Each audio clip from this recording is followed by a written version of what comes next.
तो ये कहानी स्टार्ट होती है लाखों साल पहले से, जहाँ पे हमारे जो डार्क अंडरग्राउंड लॉर्ड थे वो चाहते थे कि वो अपने लोगों की प्रोटेक्शन करें।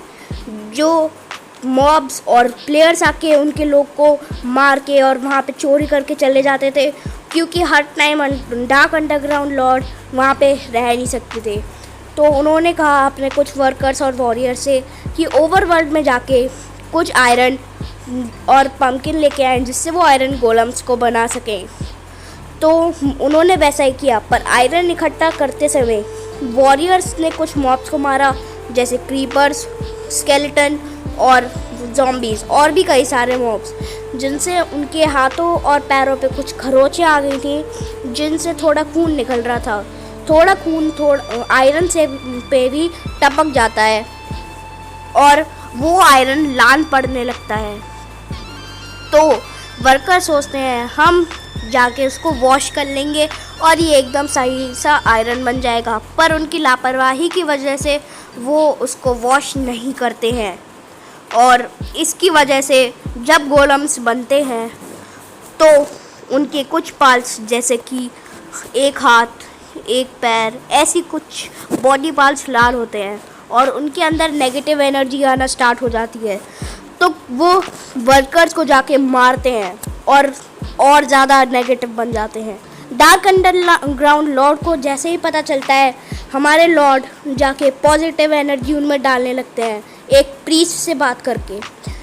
पर जब वो एनर्जी जा रही होती तब वहाँ पे ओडिन आ गए, जो हमारे किंग ओडिन हैं। वहाँ पे डार्क अंडरग्राउंड लॉर्ड मौजूद नहीं थे उस समय, तो हमारे ब्लड गोलम्स ने उनको मारना स्टार्ट किया। पर इतना पावरफुल थे हमारे जो किंग ओडिन थे, वो उन्होंने ऑलमोस्ट सारे गोलम्स को ख़त्म कर दिया था। पर वो आखिर में उनको वहाँ से भागना पड़ा, क्योंकि उन पर पास जो फूड था और उनके जो टूल्स थे, उनकी एचपी सब कुछ ख़त्म होने लगा था, तो वो वहाँ से भाग गए। पर जो 4 गोलम्स थे, लॉर्ड ने उनको ओवरवर्ल्ड में भेज दिया और एक टेम्पल ऑफ नॉच बनाया जहाँ पे वो जाके रहने लगे।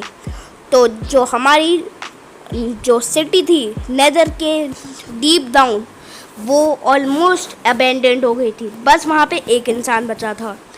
तो जब वो लोग ओवरवर्ल्ड में आए, उसके बाद किंग ओडिन ने उनको कैद कर लिया और पूरे हिमलैंड्स के इकलौते जो स्ट्रॉन्ग होल्ड था उस पर वहाँ पे प्रोटेक्शन के लिए लगा दिया और बहुत सारे लोगों से बहुत ज़्यादा ही पैसा चार्ज करना उन्होंने स्टार्ट कर दिया। जैसे कई लोगों से तो उन्होंने करोड़ों डायमंड्स और नेदरराइट भी मांगे, जिससे वो लोग बहुत ज़्यादा ही अमीर हो गए। जैसे इन्फिनिटी लेयर्स ऑफ नेदरराइट भी आने लगी उनके पास। इसकी वजह से किंगलैंड बहुत ज़्यादा ही अमीर हो चुका था। उसके बाद वहाँ पे स्मार्टी राज करने आए और उन्होंने देखा कि ब्लड गोलम्स वहाँ की रक्षा कर रहे हैं। तो ये थी हमारी पूरी कहानी ब्लड गोलम्स की। और अगर स्मार्टी भाई अगर आप देख रहे हैं तो तहे दिल से शुक्रिया। Bye bye.